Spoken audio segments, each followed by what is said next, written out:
Well, thank you, worship team. That was tremendous. Again, I trust that you will be praying for all those that will be involved with the Bible school program this week.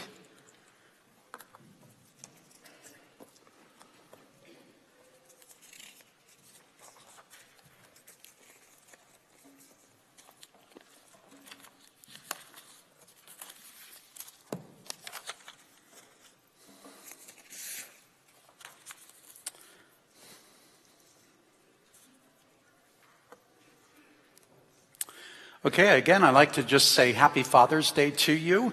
It is great to be a father. It seems like it just goes by so fast, especially as you are able to look back.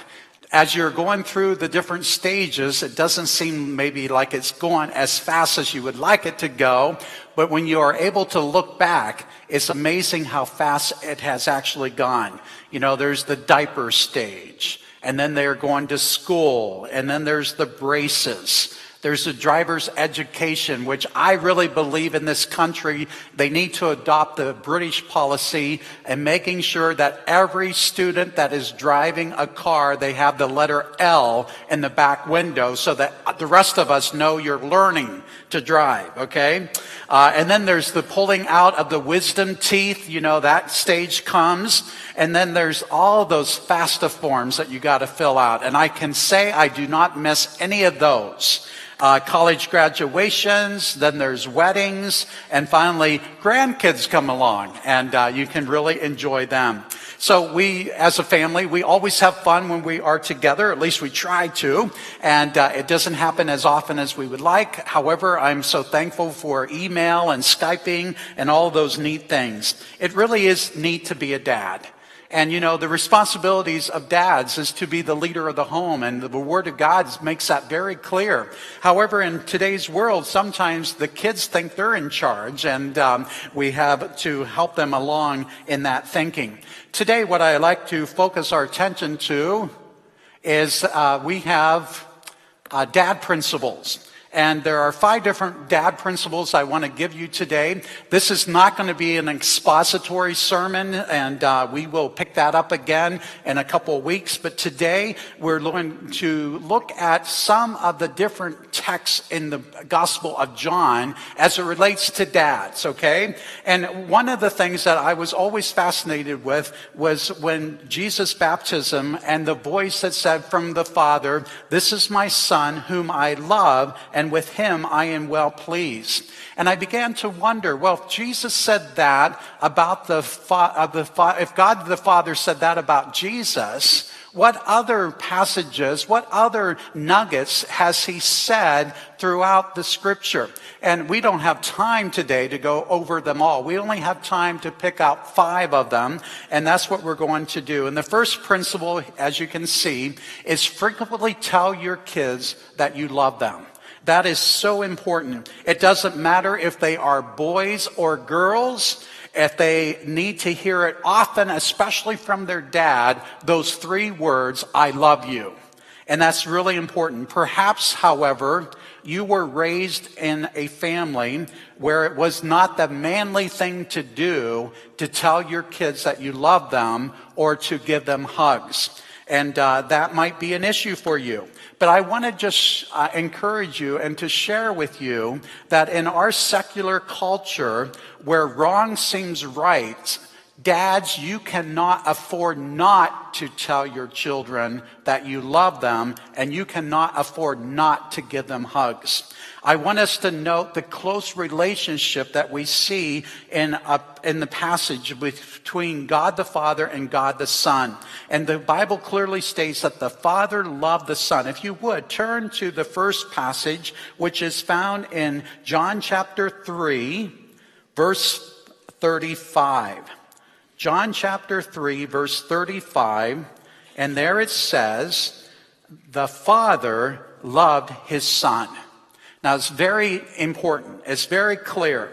Now, look at verse 35. It says, "The Father what loves the Son. And then chapter 5, verse 20, for the Father loves the Son and shows him all he does. So we see that in John 5:20. So we're going to be cherry picking some of these verses today from the Gospel of John as it relates to how the Father worked in the life of his Son, etc. And so there are many places where the Father loves his Son. And the characteristic and the relationship. Imagine all the time that the Father and the Son had in the heavenlies together. You know, I wonder how many times they've said to one another how much they loved each other. And then when Jesus comes to the earth, we see, especially at the baptism, we see in other spots where the Father says, "This is my Son whom I love, and in him I am well pleased." And I can imagine some of our teens, when they get to a certain stage, you got to be careful where you say that, and because they're a little bit edgy with that a little bit.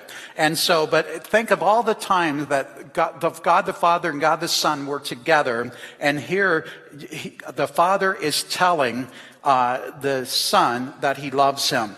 So fathers, you can tell your daughters, you can tell your sons that you love them. It's a really important factor.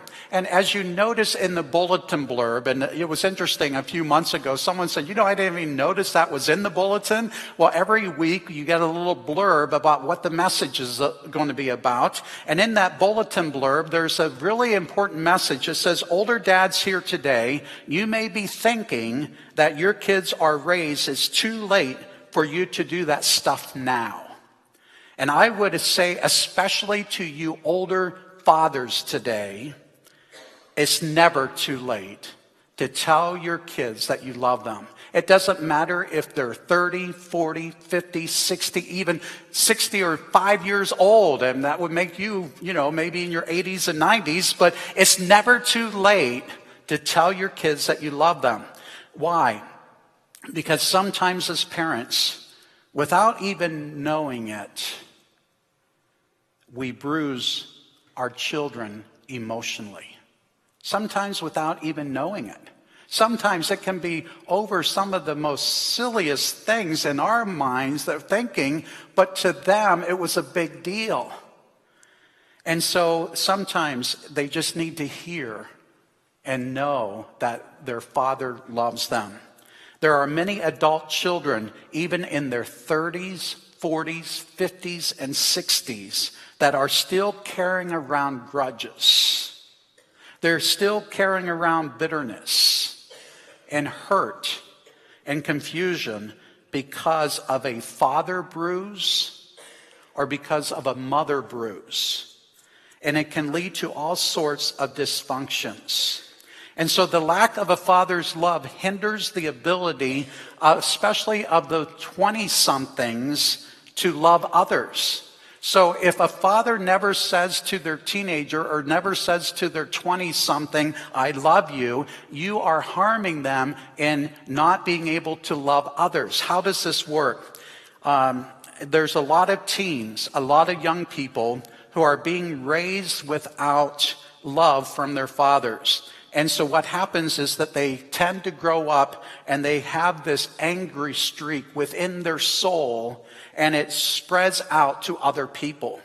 And so they don't know how to love. They don't know how to love their neighbors because they don't know how to love themselves. Because they have not heard from their father, they don't know how to love themselves, and they've not heard from their father any such words such as, I love you. Now, moms are important too, but you need to understand that this is Father's Day. I can only do one holiday at a time, okay? So I'm talking to fathers today because I have a waffle brain. I don't have the spaghetti brain like women who can do multiple things at once. So I got to be one-tracked here today.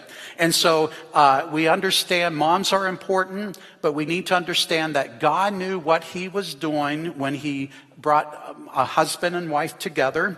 And so both are important, but it's really important for fathers to tell their children, I love you. And it doesn't matter how old they are or how old you are.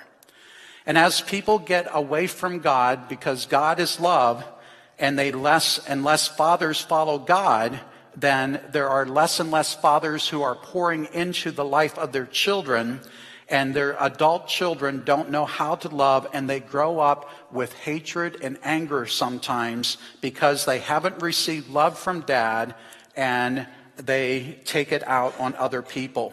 So I would encourage the men here today to pour out your love to other people, to your children. I know at times when our teens and young adults, they go through some stages that can be pretty crazy, but hang in there. And I would challenge even your fathers that are 70 and 80 years old to say from your heart today, maybe you have that chance today, maybe you're going to be with your family today, that you can say to them, maybe it will be for the very first time, you know, I've never said this to you, but I love you. Can you imagine what that would be like for them? I would encourage you to take that plunge today, and that you would use those simple words, and you may be very surprised at the floodgate that will open up and how strained relationships can begin to be restored. It may be a shock to your kids to hear it, but I would challenge you to frequently tell your kids, your sons and your daughters, that you love them, and as soon as they are a few hours old to well into their 60s. And if you have children that are married, don't let that stop. Keep telling them that you love them. I came, you see, for my situation, I came from a family that was not too terribly expressive. And when I went off to college, I decided I was going to change that. And so I said to my mom and dad, before I went off to college, I said, hey, I want to give you a hug. I love you. And it was like hugging a board because we were not expressive as a family. And it made a change in our family. And soon, the parents began to reciprocate and to hug and say, I love you back. Many of you know that I have two sons that were in the military. And I say still are because the one son is finished being in the Army, but as long as he's through his schooling, they consider him still in the Army. And the other one is in the Navy. And friends, I can tell you, I don't care how many people hear me or how many people see me tell my boys that I love them and I hug them, because I don't care what other people think. And this morning, I woke up to the following text. It was set at 1 o'clock this morning from one of my sons. Hey, Dad, I wanted to share this new country song with you. It just came out this year. In case you don't know it, in the South, see, we must have lived in England way too long, but he said, in case you don't know it, in the South, your old man is your father. And the song, and so he had it, right together in the text because he knows I'm not too savvy with computers, okay? He had it right there in the text. So all I had to do is push play, and I was able to do that. It's by Zac Brown's band, My Old Man. And here's the best part. So I listened to this song, and then at the end of the message it said, Happy Father's Day, Dad. I'm glad that you are my old man. So again, I don't care how many people hear me say to my boys, I love you, or see how many times I give them a hug, because I am not planning to stop anytime soon. Because if God the Father can tell Jesus that he loves him, then surely you and I can tell our sons and daughters, no matter how old they are, even if we are in our 80s, that we love them. Amen? Here's the stark reality, though. You might say, Pastor, why don't you tell me something that, I haven't heard before? Here's the stark reality. The Natural Center for Fathering says only 3 to 4% of fathers tell their children consistently that they love them. Only 3 to 4% of fathers tell them. So this is a big deal. It was a big deal for God the Father and God the Son. And in our homes, it needs to be a big deal. Next, instill in your kids a strong work ethic. We see this in chapter 5, verse 17. Jesus said to them, this is really interesting, "My Father is always at work to this very day, and I too am working." And then look at verse 36 of chapter 5. "I have testimony weightier than that of John, for the very work that the Father has given me to finish, and which I am doing, testifies that the Father has sent me." And so we see with the Father, he worked, he had a day of rest, and the Son works, and the work I do was given to me by the Father, said Jesus. Experts tell us that men particularly are very important in teaching children how to have a strong work ethic.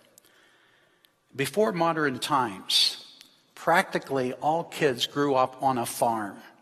It's interesting that even today, for those kids who are raised on a farm, they are most likely to have the best work ethic. No surprise there. In fact, just this week, I had many visits to the hospital, and one of those visits, I observed this older lady who was cleaning. She was part of the cleaning staff. And something she did really caught my eye. She was going to a closet. She opened it up. She had a bag. It must have been pretty heavy. I would assume it was some soiled linens. And she took that bag and she threw it in the hopper just like she would a bale of hay. And so I did what many of you would have done. I said to her, "Hey, by the way, excuse me, did you by chance work on a farm?" And she said, "I certainly did." And I said, "I could tell by your work ethic." And she ran on about some of the different things between her day and the day now. But she kept working without missing a hitch.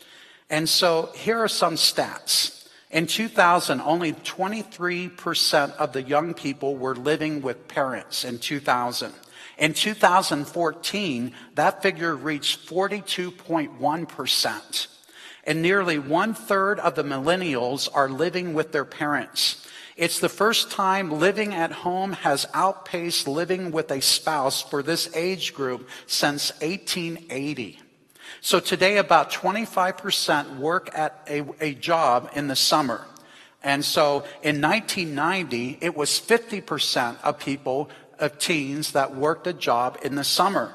And so here's the question I have for you. If you were born at 1958 or prior, how many of you had a job when you were in high school? Will you raise your hand? Okay. How many of you, same people, had a job when you were in grade school? Okay. All right. Now, I have another question. With those that did not, prior to that, if you were born after 1958, how many of you had a job in high school? Okay. How many of you had a job in grade school? Okay. So you see that there is a parallel here between people having jobs that are older than people nowadays do. And the reason being is, number one, it often interferes with sporting events and also fun activities. And so oftentimes people want their kids to be really good in sports. So, hey, you can't do sports and do a job too very easily, so we're going to give you a break. And so you have some fun time. Also, sometimes if you're in a well-to-do area, it can be very embarrassing, so people think, if your neighbors see your kids out working because they think that maybe you need more income at home or something. But this is the one statistic that really blew me away. A few years ago, I was talking to a pastor in upstate New York, and his daughter had graduated from high school, and she was, getting ready to go to university. But he said that she had a hard time getting a job, and she would not get a job at a fast food place because if that is on your resume, they look not favorably upon it, but the actual employment, major companies did not like to see that kind of work on your resume. Now, I was really blown away with that. I would think that work is work and it shows good industry, but it certainly helps with time management, and it helps them to understand that work comes first and then there's time for reward later. But here's the trend. Teens do not work through high school. Often they don't work through college as well, and sometimes they're even at the age of 30 and they've not really had a full-time job or a part-time job. And so in choosing their occupational career, they have no guarantees, and the fact that they never worked or were taught to work, it makes it less appealing for them. And so oftentimes they think to themselves, I'll just go back home and live because mom and dad will give me some more cash and I can still have fun with my hobbies. So when dads really know their kids, and here's my point, you can better direct them in what they might be good at down the way. Because oftentimes we can have them get that help through a guidance counselor,